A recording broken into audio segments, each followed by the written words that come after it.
Welcome on in, everybody. Welcome on in. Happy Sunday. It's time to get started with a little bit of writing to heal. And today we're going to look at one thing that's very key and literally puts wind in our sails and gets the lighthouse moving and rotating. What's that? Learning to trust the process. Let's jam.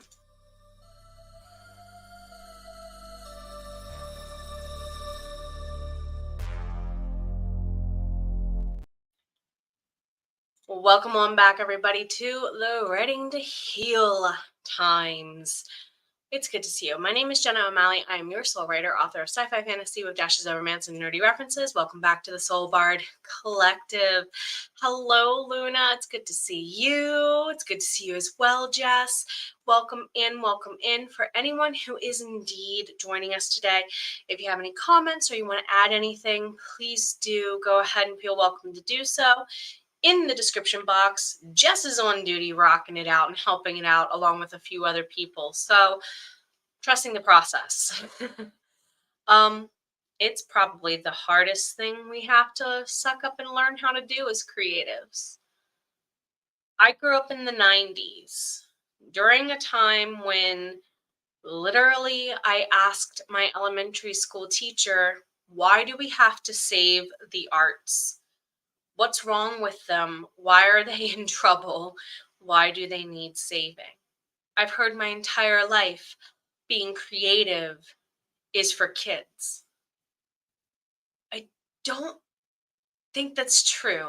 We're going to look at 10 reasons why trusting the process is learning to love your inner child as far as like getting used to playing again goes. We have forgotten how to simply create for the sake of play or playing for the sake of creation even. That's a two-way street. Part of the greatest funs of creativity is literally sitting down and just letting it get dirty, letting it get messy, and then having to clean it up again. I always like to compare this to a potter's wheel. I used to throw ceramics when I was in high school. And the number one reason why I loved doing that is why trusting the process is supposed to be the easier way to go. And it's this. You find ways that really it's just you putting all that extra unneeded stress and anxiety that you don't deserve to carry around on you. You're taking other people's projections, let them go. Okay? Reduce your anxiety and your stress. Get used to the sandbox again. Oh my goodness. For me, like I say sandbox, but some people are like, well, I was bullied in the sandbox. Okay, what is your equivalent to the sandbox then, my friend? What was something you loved to do as a child that was pure, emphatic play? For me, it was throwing ceramics. Even like as a little kid, Play-Doh was like an addiction for me to, and now I still have that. I always got to be doing something with my hands. It's why I keep stuff like this slightly off camera because I will fiddle with it if I need to. Because if I don't, the next thing you guys are going to be doing is the same thing a college professor did to me.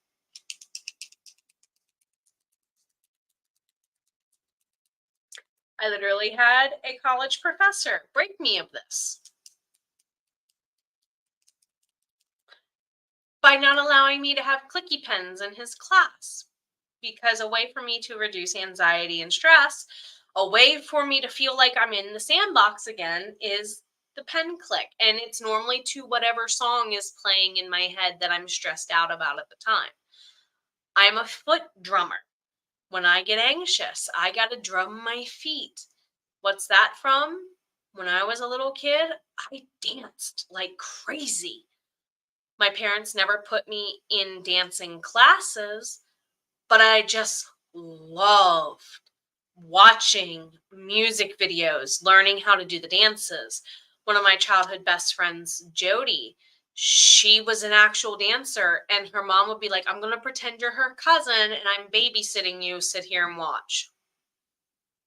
So yeah, I learned a lot by watching and then would go home and try and figure out how to do it. I love dancing. My parents Love dancing. They were always doing it around me. That was like all my fond memories of my parents are of them randomly dancing to Elvis records in the living room. I kid you not. Had Barbie soda shop. Yes. Oh my God. I was into Barbies and loved it. So, what about our creative processes is akin to dancing, is akin to playing with Barbies, is akin to insert your version of the sandbox that is safe for you here? What you feel the stress go away when you visit certain memories?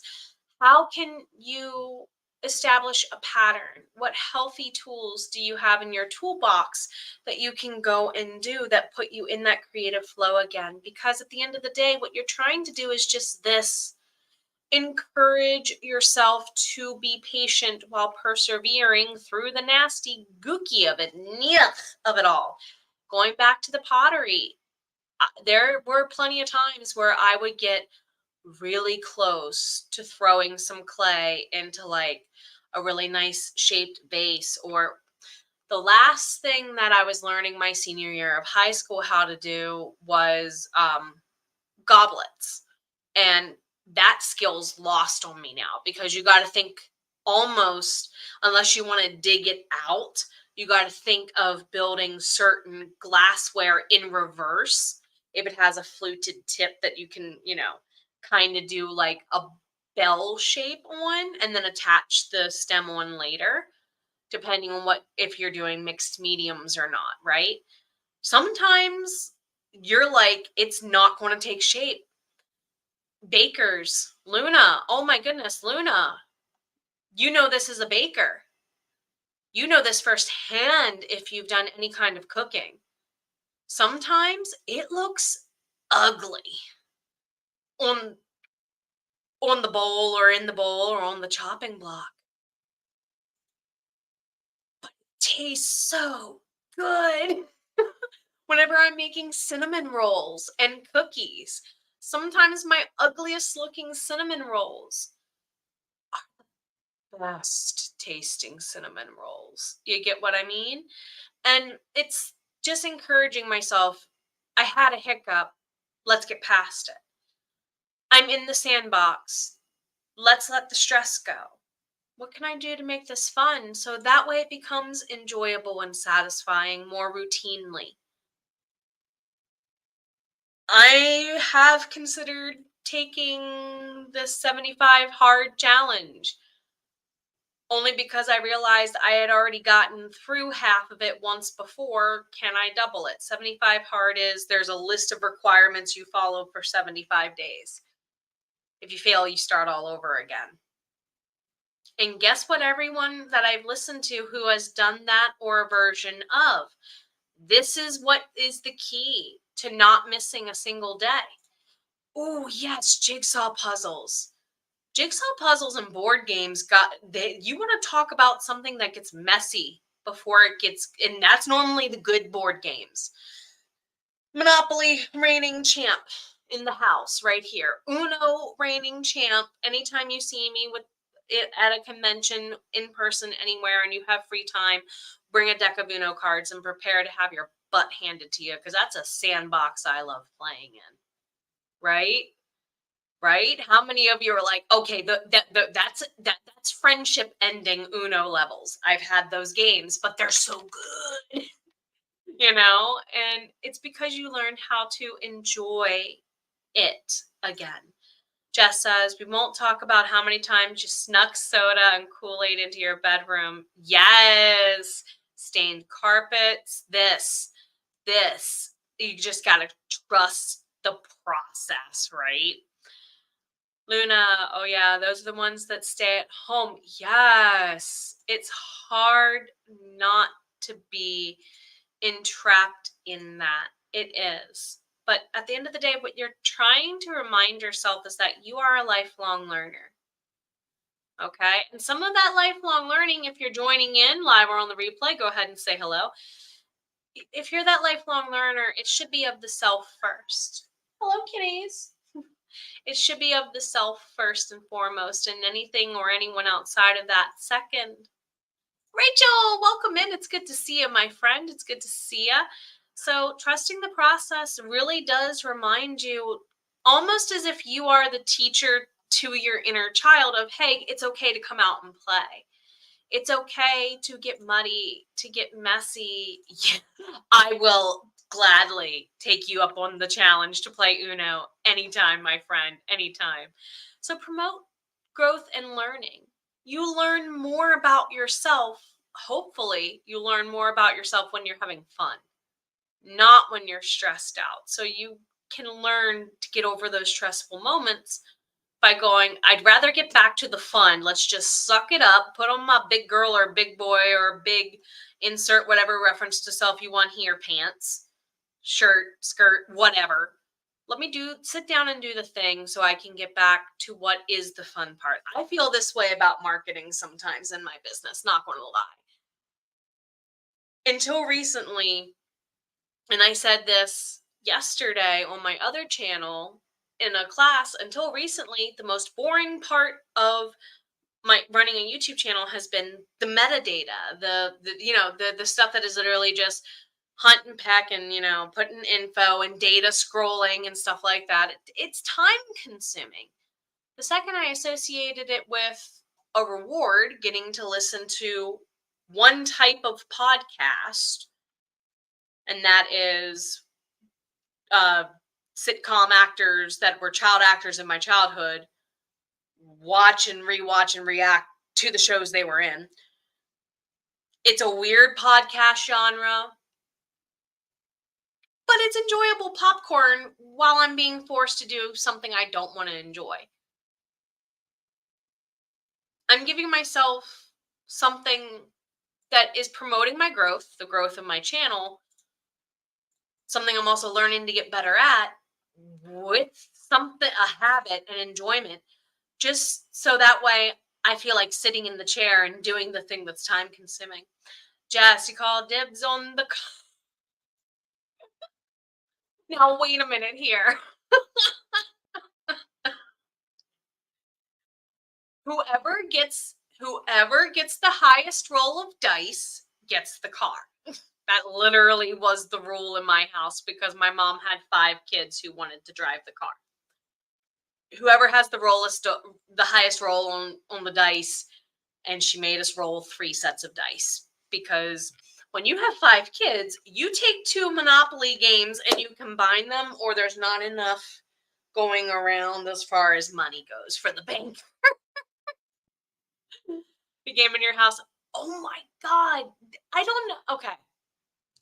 I don't know what it is about people who live and grew up in the Baltimore, Maryland area. I spent senseless number of hours playing Parcheesi. How do I describe Parcheesi for those of you who do not know? It's kind of like Sorry. If you've played the game Sorry, the rules are kind of similar, if that makes sense. It's an Indian game. I guess Baltimore does have kind of a really big Indian and Middle Eastern population. That might explain it, but I even played a ton of this growing up. And yeah, it's just what gets you feeling like learning again. What, not necessarily gamifying it, because there's a very split opinion on whether or not gamification just causes rewards-based workaholicism. Saying this as a former K-12 teacher. So know what works for you. Know what it takes to get your butt in the chair, to do what you need to do to rock it for yourself first. So that way you can continue to grow. So by doing that, you're literally saying, it sounds selfish. We're about halfway through my list of 10. If you've listened this far, like, comment, sub, share with a friend who really needs to hear this. It builds confidence and self-belief. Along with our creativity being taken away from us, I feel like hand in hand, a lot of us, especially as a child from the 90s who grew up in that whole save the arts, stuff, I feel like my voice was taken away from me. Generation X is one of the most creative generations in the world for a reason. You're called the star. I'm saying this as someone who is literally one gestational pregnancy period away from being a Gen Xer. That's how close I got kicked out of that bubble. Kid you not, I will call myself Gen Xer. Anyway, if I wanted to. But for Gen Xers, you're called the startup generation for a reason. You know how much creativity that takes? Whereas elder millennials, we got a taste of that only to have it ripped away from us by the time we graduated high school. Thanks, No Child Left Behind. Every child left behind. Anyway, hey, former teacher left profession because that's how I feel. When everything is urgent, nothing is. And that's kind of what No Child Left Behind did to education. When everything is urgent, you cannot zero down to the root and treat the root. You chase symptoms. So a lot of us, because we were taught to chase symptoms, can't get to the root of it. And this, for many of us, is it. This is why we have trigger warning, slight, imposter syndrome stuff. I think the less we were exposed to it's okay to be creative, the less we saw where you can still get a gorgeous painting even though you messed up literally one brush stroke. This is why I think the Bob Ross YouTube channel playing replays of his episodes 24/7 live stream is probably one of the greatest things to watch on YouTube right now if you're a creative. Why? Because you will hear that man tell you again and again, for the sake of this. So what? Just paint over it. You can fix it. Come back later. It's okay. It's not the end of the world. It's a happy little tree. It's a happy little accident. The man built full on breathtaking forests out of accidents. That is confidence in part. That is trusting the process. Your sister is 9 years older for Jess. So usually if you wind enough, they would just say, see, my parents didn't. I had a similar age gap with one of my siblings. So between myself and my siblings, it's 22 years older than from eldest to me, the youngest, 22 years different, 20, 18, 8. Me. Why is there 11 years between, 10 to 11 years between the bottom two boys? Mom remarried. I'll put it that way. Life dealt her a bad hand in that regard. Their dad is no longer with them, and they got my dad in return. But my mom was very strict because we were a blended family. When it came to stuff like this, she was smart to kind of let the dice do the talking for her in that regard, I think. Because she didn't want to cause fights and stuff. But in the long run, I'm glad she did because it could have made one of my favorite things not fun. You get what I mean? Bob Ross. If seriously, Bob Ross for president should have been a thing. I wouldn't wish that stressor on anybody in the world to be a president of the United States because that's a lot of stressor that I don't even think I could handle. Let's get real. But somebody of that persona might be what some of the world needs a little bit. Luna, our games, oh yes, blue and green look the same. So those were removed to prevent accidental cheating. See, your parents get it for a house where you have a couple of kids who are all not of the same access to vision skill. I can see why you would do that. I would see why, because you got to make sure that you learn to appreciate that somebody else might be struggling with this, right? And at the end of the day, this is where I think having creativity is going to be key. You got to learn to own your authentic self.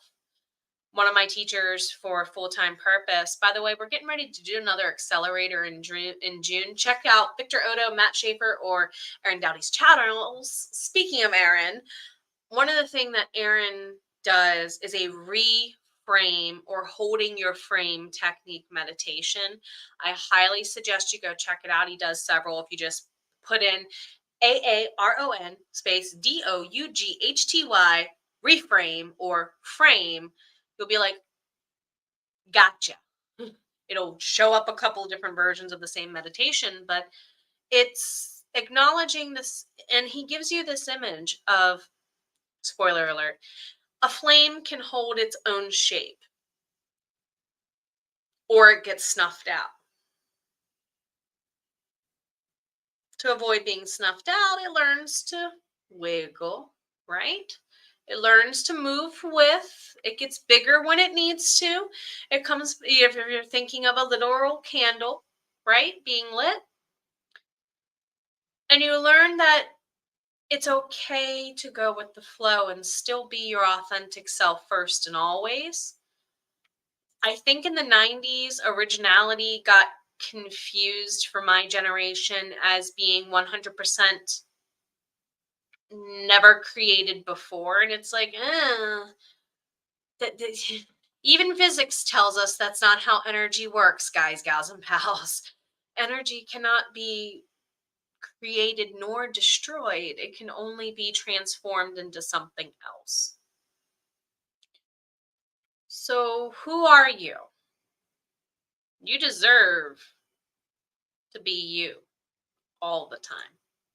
Just, I was going to say, for some of us, parents are more kind on that. That's true. So that way they go ahead and try to mitigate tension for you to mitigate stress. Yep.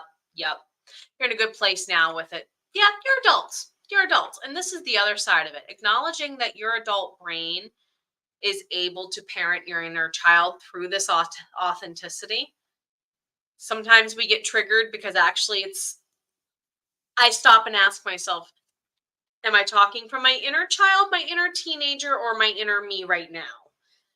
Who's talking? Because sometimes we shift frame back a couple of scenes to who we used to be. Let's hold into that frame of who we are authentically now so that this can happen. So that way you are making sure that when you fail, you can look at the tree ahead that is in the process of growing.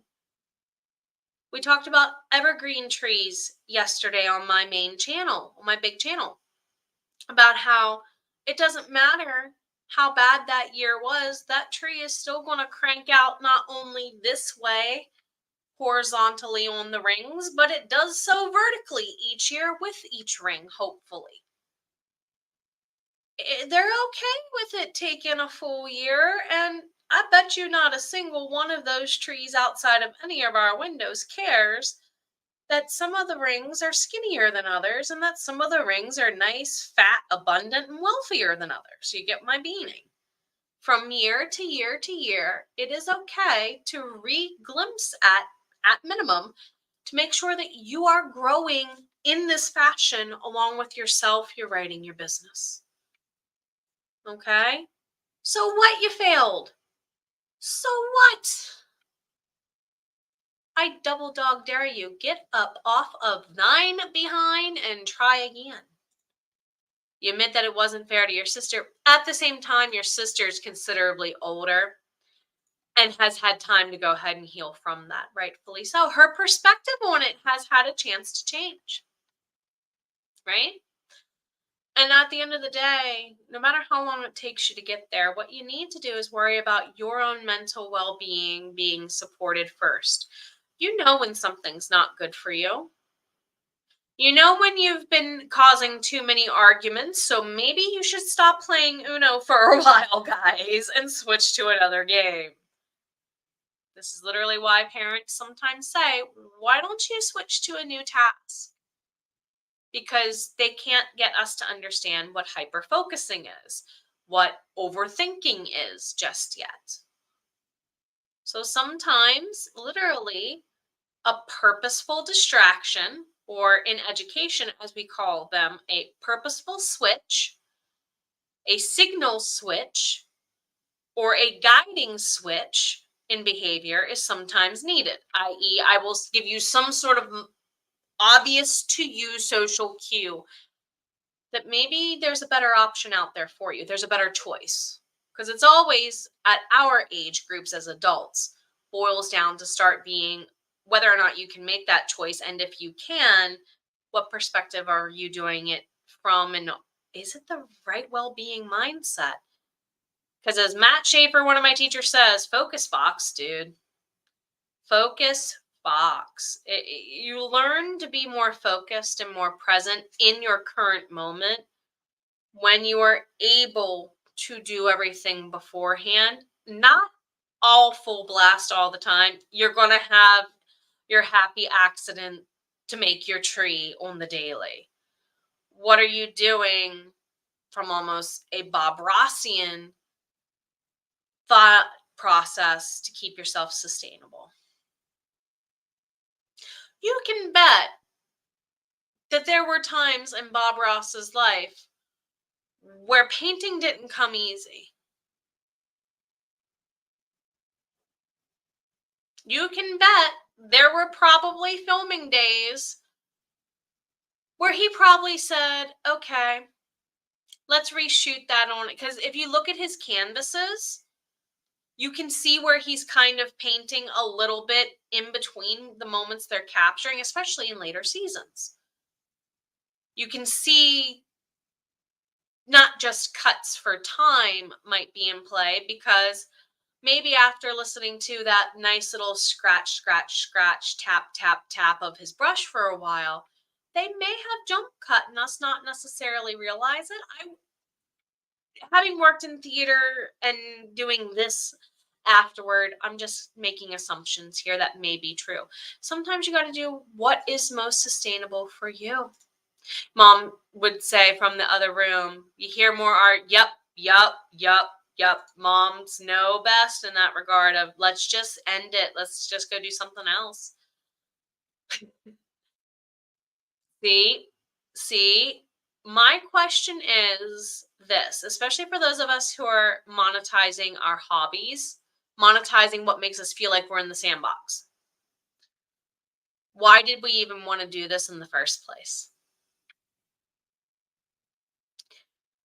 When you hear, if you ever get the chance to Google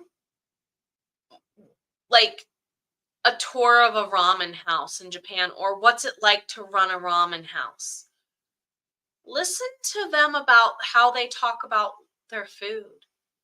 And this is not just unique to the Japanese culture. French culture does this to a degree. Many cultures do this to a degree with food. They say when things get rough, I focus on why I want to do this in the first place. I focus on why I want to do it in the first place. Sometimes nourishing others through what we create. Hello, fellow writers. Hello, fellow artists. Hello, fellow creators. We lose sight of why we wanted to do it in the first place. And not only do we enjoy it and do we heal through it cathartically so, but we learn that creativity is a safe space to exist. We remember that creativity is a safe space for all of us to be in. Yep. Don't give up. Instead, when you want to give up, you should be saying something else to yourself now instead, my friends. It's okay for me to get a little bit dirty. I'm in the sandbox. I have a castle on my horizon, and sometimes I just got to learn to trust the process, and it's okay. Take care of yourself. You've mattered from the beginning.